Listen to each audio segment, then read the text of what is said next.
Episode की शुरुआत में देखते हैं कि तंजीरो का सीन दिखाया जाता है। वो बेहोश होकर नीचे गिर रहा होता है और वो बेहोश हो जाता है। जब उसे सपना आता है कि उसे वही सपना आता है, उसकी बहन नेज़ुको उसे बोल रही होती है कि हम ऐसे नहीं हार सकते, हमें उन सभी राक्षसों को मारना ही होगा। आप ऐसा कह रहे हैं कि हम चाहे गरीब हो लेकिन हम कुछ भी कर सकते हैं। हमारे पिताजी भी बहुत गरीब थे, लेकिन वो बहुत ही मेहनत किया करते थे। लेकिन अब अगर आप अपनी पूरी जान नहीं लगाओगे तो ये सारी दुनिया ख़त्म हो सकती है। आपको अपनी पूरी जान लगानी होगी। हम इन राक्षसों को ख़त्म करके ही रहेंगे, नेज़ुको ये कहती है। और इतने में ही तांजीरो को होश आ जाता है। वो बहुत ही मुश्किल से उठ रहा होता है और वो कहता है कि क्या यहाँ पे सब मर चुके हैं, और वो उसे बिल्कुल भी सांस नहीं आ रही होती है। वो नेज़ुको को इधर उधर ढूंढने लगता है। वहीं से सामने की ओर वहाँ से वो राक्षस आ जाता है। वो कहता है कि क्या तुम अभी तक जिंदा हो? ये तुम मुझे लगता है कि तुम बहुत ही वो हो, बेशर्म इंसान। मुझे लगता है कि तुम बहुत ही लकी हो कि तुम बच गए। तुम बहुत ही बेशर्म हो, अपनी बहन को नहीं बचा सके। साउंड हाशिरा और वो दोनों भी कहीं ना कहीं दफन हो चुके हैं। मुझे लगता नहीं कि तुम उन्हें बचा पाओगे। तंजीरो ये सुनकर बहुत ही हैरान हो जाता है और वो इधर उधर नेज़ुको को ढूंढने लगता है। वो कहता है कि तुम्हारे दोस्त ज़ेनित्सु इनोसुके भी वहाँ से जा चुके हैं, और वो एक उसके अंदर बंद है कि कब्र के अंदर तो किसी को मैंने मार दिया है, हाँ दिल के ऊपर। और वो उसे मारने वाला होता है कि तभी तंजीरो वहाँ से उसे उठाकर नेज़ुको को वहाँ से भागने लगता है। ये देखकर राक्षस बहुत ही हैरान हो जाता है और वो कहता है कि तुम जितनी भी देर भाग लो, हाँ, तुम मुझसे नहीं बच पाओगे। मेरे पास एक डील है, तुम भी एक राक्षस बन जाओ। अगर तुम ऐसा करते हो तो मैं तुम्हारी जान बख्श दूंगा। लेकिन इतने में ही हम देखते हैं कि तंजीरो बहुत ही तेज़ी से भाग रहा होता है और उसे उठाकर ले जाता है, जिस कारण वो राक्षस हैरान हो जाता है। और वो राक्षसी कहती है, भैया आप इसे 1 मिनट में मार देंगे। वो भी हंसने लगता है और कहता है कि मैं इसे 1 मिनट में ख़त्म कर दूंगा। ये तो बहुत तुम्हारे जैसा बेशरम इंसान मैंने आज तक नहीं देखा। अब तो मुझे कंफर्म हो गया कि तुम ही बेशरम इंसान हो, इस दुनिया के सबसे बड़े। वो वहाँ से तंजीरो उसे नेज़ुको को लेकर भागने लगता है। बीच में वो राक्षस उसे बहुत बार मारता भी है, ओके, लेकिन उसके मार्क को टच करता है। वो कहता है कि ये मार्क से कुछ नहीं हो सकता। वो राक्षसी कहती है कि भैया अपने आप को संभालिए। वो उसे मारने लगता है और तंजीरो उसे एक लात मारता है। राक्षस तंजीरो को एक लात मारता है, जिस कारण वो पीछे गिरता। वो कहता है कि मैं इसी टाइम का वेट कर रहा था। वो उसके सिर पर सिर मारता है, जिस कारण वो बहुत पीछे चला जाता है। वो राक्षसी कहती है, भैया अपने आप को बचाइए। वो कहता है कि मैं इसलिए तो इतनी देर का वेट कर रहा था। वो कहता है कि क्या इसने बस मुझे एक ही मारा है और मैं क्या यहाँ जाकर गिर चुका हूँ? ये क्या कर रहा है? इसके पास कौन सी ये टेक्निक है? वो अपने सिर से उसके ऊपर फिर से सिर मारता है, जिस कारण वो बेहोश हो जाती है।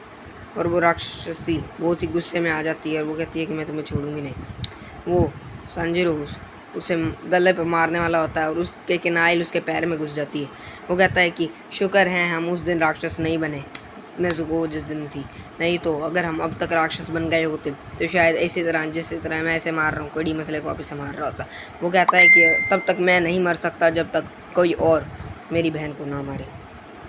तंजीरो उसका गला काटने वाला होता है कि वो इतने में बच जाता है और वहाँ पे वो राक्षसी को मारने के लिए ज़ेनित्सु आ जाता है। वो कहता है कि बहुत ही मुश्किल से तंजीरो ने ये निकाला है मौका, अब मुझे इसे ख़त्म करना ही होगा।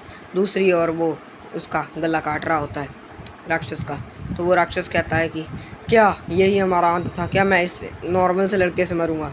हम तंजीरो का सीन देखते हैं जो कि जा रहा होता है और उन्हें मारने की बहुत ही बड़ी कोशिश कर रहा होता है। तभी वहाँ पे जब वो राक्षस उसे मारने वाला होता है तंजीरो को, वहाँ साउंड हाशिरा बीच में आ जाते हैं, जो कि वो कहता है कि क्या तुम्हारे तो पॉइज़न नहीं चढ़ गया था? अच्छा, मुझे पता लग चुका है कि तुम बहुत ही देर से अपने दिल की ये नाटक कर रहे थे ताकि तुम अपने आप की सांस बचा सको तथा पॉइज़न को पचा सको। तुम बहुत चालाक हाशिरा हो। और वो दोनों लड़ाई करने लगते हैं। वो उसके गले पे मारता है और वो एक खंबा सा उठा के साउंड हाशिरा पे मारते हैं, जिस कारण वो साउंड हाशिरा दूर जाके गिरते हैं। लेकिन वो दोनों में बहुत तेज़ तगड़ी वाली लड़ाई शुरू हो जाती है। और राक्षस कहता है, मैं तुम्हें छोड़ूंगा नहीं, ये मेरा वादा है तुमसे। और ये यहाँ पे वो दोनों लड़ाई, बहुत ही तगड़ी लड़ाई शुरू हो जाती है। तंजीरो सोचता है कि अब मुझे इसे ख़त्म करना ही होगा।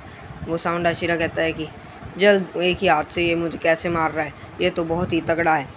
और वहाँ पे लड़ाई चल रही होती है कि तंजीरो कहता है कि ये साउंड आशिरा ने बहुत ही मुश्किल से ये मौका ढूंढा है, मुझे इसके ख़त्म करना ही होगा।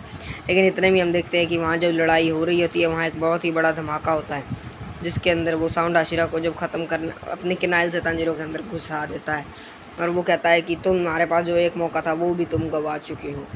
वो लेकिन कहता है कि तुम मेरी बहन भी अभी तक ज़िंदा है, तुम मुझे कुछ नहीं कर सकते। लेकिन हम दूसरी ओर देख तंजीरो वहाँ पे खून से लथपथ होता है और कहता है कि क्या मैं तुम्हें नहीं मार पाया? नहीं, मैं तुम्हें मार पाऊँगा। तो ये देखकर फिर से वो राक्षस हैरान हो जाता है और वो इसके मार्क से हिनोकामी वहाँ पे लाल लाल मार्क उसका और तगड़ा हो जाता है और हिनोकामी कागुरा यूज़ करता है तंजीरो। जेनित्सु दूसरी और राक्षसी को मार रहा होता है, लेकिन वो बहुत ही मुश्किल से कर रहा होता है। वो राक्षसी कहती है कि अब मैं मारूंगी। लेकिन इतने में हम देखते हैं कि जेनित्सु वहाँ से भाग जाता है और इनोस्के भी वहाँ आ जाता है और वो कहती है क्या मैंने तो तुम्हारे दिल पे बहुत ज़ोर से मारा था, क्या तुम अभी तक मरे नहीं? वो कहता है कि तुम्हें मेरे शरीर के बारे में अभी तक कुछ भी नहीं पता, मेरा शरीर बहुत ही अलग है और मैं तुम्हें एक ही बार में ख़त्म कर सकता हूँ। लेकिन ये मेरा वहम था कि तुम बहुत ही कमज़ोर हो, लेकिन तुम ताकतवर हो, मैं तुम्हें अपनी तलवार से ख़त्म करूँगा।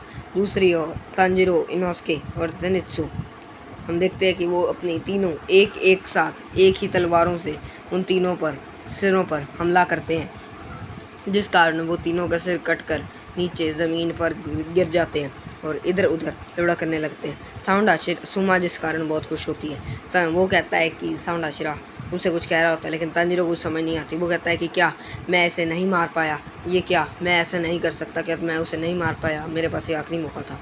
इतने में हम देखते हैं कि वो चाहे मर गए होते हैं लेकिन अपनी ब्लड डीमन आर्ट यूज़ करते हैं। इसी के साथ ही एपिसोड एंड हो जाता है और